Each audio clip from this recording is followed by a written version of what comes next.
अभी हम पूर्वी दिल्ली में हैं। आपके समाचार के मध्य से हम वीरेंद्र कुमार डेरा जी हैं दल्लूपुरा के, जो कि पूर्व जिला अध्यक्ष थे। आज इनका इंटरव्यू लेने के लिए मैं आया हूँ। सर, आपके समाचार में आपका स्वागत है। नमस्कार जी, बहुत बहुत धन्यवाद आपका। इस टाइम माहौल क्या चल रहा है सर बीजेपी के लिए? हमें लगता था कि गर्मी में वोटर बाहर नहीं आएगा, पर अभी मुझे 2 मिनट हुए हैं, एक बूथ से भी निकल के आया हूँ। मैंने ऑफिस पे मेरा फ़ोन में बैटरी नहीं थी, चार्ज करने के लिए आया तो इतना हुजूम आ रहा है, लाइन लगी हुई है। और सबसे ज़्यादा जो हमारे सीनियर सिटीजन है, बुजुर्ग हैं, माताएं हैं, बहनें हैं, वो बहुत ज़्यादा युवा हैं, वो निकल निकल के आ रहे हैं और लाइन लगी हुई है, कतार लगी हुई है। हर आदमी अपनी बारी का इंतजार कर रहा है और बहुत जोश और बहुत उत्साह है वोटरों में। ऐसी उम्मीद हम नहीं कर रहे थे, पर लगातार भाजपा का परचम लहरा रहा है। हर वोटर दिल से कह रहा है कि हम मोदी जी को इस बार 400 पार करा के रहेंगे। और ये जो प्रण मोदी जी ने लिया है, उसे आज कौंडली वार्ड की जनता, कौंडली वार्ड के सभी बुजुर्ग माताएं सफल बनाने की पूरे प्रयास में लग चुके हैं। मोदी जी का जो नारा है पूरे हिंदुस्तान में, उनका कहना है कि 400 की पार। तो इस बार महागठबंधन जो हर जगह अपने गठबंधन से लड़ रहे हैं, तो आपका क्या उम्मीद है कि सीट आने का या कम आने का चांस? उसे महागठबंधन नहीं कहते, उसे टुकड़े टुकड़े गैंग कहते हैं, जो एक जगह इकट्ठी हो चुकी है। तो वो जो टुकड़ा टुकड़ा गैंग था, कल तक जो केजरीवाल कसम खाता था कि मैं बच्चों की कसम खा रहा हूँ, कांग्रेस से गठबंधन नहीं करूंगा, कल जो राहुल गांधी को गाली देता था, आज वो एक साथ एक गोदी में दूसरे की गोदी में बैठे हुए हैं। तो गठबंधन तो बस भ्रम है। कांग्रेस के कार्यकर्ता खुद भाजपा को वोट कर रहे हैं। वो कह रहे कि भी हम ऐसे आदमी को वोट नहीं देंगे जो कल तक हमारे बड़े नेताओं को गाली दे रहा था, हम तो उसे वोट नहीं देंगे। हम नोटा पे डाल देंगे पर हम केजरीवाल को वोट नहीं देंगे। हम भाजपा पे डाल देंगे, हम पर केजरीवाल को वोट नहीं देंगे। तो बहुत ही बुरी स्थिति है आज टुकड़े टुकड़े गैंग की।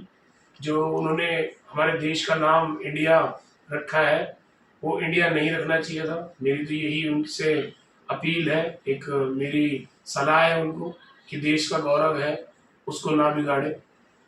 पिछले बार आपने इलेक्शन में, एमपी के इलेक्शन में काफ़ी मेहनत किए थे जब आप जिला अध्यक्ष थे। तो यहाँ से गौतम गंभीर जी जो क्रिकेटर थे महान, वो यहाँ का एमपी थे। इस बार इलेक्शन लड़ने से वो यहाँ पर मना कर दिया सर, उनका रीजन क्या था? सर, उन्हें देश का काम भी करना है, क्रिकेट उनका शौक भी है और वो देश का गौरव है। वो लगातार अलग अलग जगह जाते हैं और देश का गौरव बढ़ाते हैं। तो उनके पास समय ना होने की वजह से उन्होंने खुद ही मना करा कि मैं देखो जनता को समय नहीं दे पा रहा हूँ। और उन्होंने जो काम किए हैं वो काम कोई और कर भी नहीं सकता। कूड़े का पहाड़ हमारे यहाँ गाजीपुर में आप देखिए, उस कूड़े को पहाड़ को खत्म करने का जो बीड़ा उन्होंने उठाया, आज गरीबों के लिए जन रसोई बच्चों के लिए चल रही है। हजारों लोगों को वो डेली भोजन फ्री में कराते हैं। 1 रुपये में कौन खाना खिलाता है आज के टाइम में? तो गौतम गंभीर जी बहुत अच्छे सांसद थे और बहुत अच्छे क्रिकेटर हैं। और आज देश का गौरव हमेशा उनके नाम के लिए चर्चित पूर्वी दिल्ली में रहता ही है और हमेशा रहेगा भी। जैसे कि सर मुझे पता चला कि आपका जो सिस्टर था मोनीश कुमार ढेरा दीदी, वो यहाँ के पार्षद हैं। तो यहाँ के पूर्वांचल के जो लोग हैं, जो आपको काफ़ी सपोर्ट शुरू से अभी तक करते लगातार आ रहे हैं, उनके लिए आपकी अगर सरकार इस बार अगर बनते हैं, फिर मोदी जी दोबारा आते हैं, तो आप उन लोगों के लिए क्या काम करना चाहेंगे सर, पूर्वांचल के लिए खासकर? सर, बेसिकली पूर्वांचलों के लिए हमारे जो पहले भी सांसद थे गौतम गंभीर जी, उन्होंने भी काम किया है। और आने वाले जो सांसद है, उन्होंने भी अपने माइंड में बहुत सारी स्कीम सोची हुई है। वो मैं सार्वजनिक नहीं करूँगा, वो तो समय पे ही बताई जाएगी। पर पूर्वांचलियों के लिए लगातार मोदी सरकार बहुत कुछ कर रही है। और अभी आपने जैसा देखा होगा कि ओबीसी समाज के कितने लोगों को लोन मिल रहा है। हमारे जो रेहड़ी पटरी वाले जो गरीब पूर्वांचली हैं, उनको लोन दे रहे हैं। हम यहाँ पे अपने ऑफिस में बुला के सबको 10,000 पहले देते हैं, फिर 20 देते हैं। लगातार इस तरीके की हम योजनाएं उनके लिए लाते हैं और लगातार हम उनके लिए काम कर रहे हैं। आपको यहाँ के पूर्वांचल की जो लोग हैं, पहले आप जिला अध्यक्ष, आपको कोई बड़ा पोस्ट पे देखना चाह रहे हैं, तो क्या पार्टी से लोगों की उम्मीद है कि आप जनता से कमिटमेंट करेंगे कि एक न एक दिन आप खुद एक बड़े चेहरा बन सकते हैं सर पार्टी के लिए? पार्टी का निर्णय है, पार्टी जो सोचती है, पार्टी हर कार्यकर्ता का ख्याल रखती है। आज हर्ष मल्होत्रा जी भी पार्टी के कार्यकर्ता है। एक छोटी सी नगर निगम का चुनाव लड़ने के बाद में सीधा लोकसभा लड़ रहे हैं, तो वो भी पार्टी की कार्यकर्ता है। पार्टी सबका ध्यान रखती है, किसको कहाँ पे क्या दायित्व देना है वो पार्टी निर्णय करती है। पार्टी का अपना एक मत होता है और वो हमेशा अच्छा ही करती है, सभी कार्यकर्ताओं के लिए अच्छा करती है। इस बार अगर आपकी सरकार जब बनी तो ये वसुंधरा और दल्लूपुरा के लोगों के लिए आप क्या कुछ खाना जिले में चीजें जो हमारे मदुरई जिले को अभी नहीं लिए, डाकघर हम चाहते हैं कि मदुरई जिले में हो, वो बड़ा काम है जो यहाँ पे करना है। और मदुरई जिले के अंदर एक कॉलेज हो, 2 कॉलेज ऑलरेडी खुले हुए हैं, तो एक कॉलेज ऐसा हो जो मतलब हमारे यूनिवर्सिटी का काम करे। जैसे अब हमारे यहाँ काफ़ी लैंड है, रेड फॉक्स के पीछे काफ़ी लैंड पड़ी हुई है, तो इस तरीके की कोई योजना लेके आएंगे जो वसुंधरा आसपास के पूरे वार्ड को लेके आएंगे। वसुंधरा में अच्छा एक काम हो पाएगा। और बाकी वसुंधरा इंक्लेव में बारात घर बने हुए हैं, काफ़ी चीज़ें, पार्क की डीडीए की जो पार्क है वो एक हम वसुंधरा वासियों के लिए पिंक पार्क महिलाओं के लिए बनाने वाले हैं, तो इस बार योजना में वो भी रहेगा।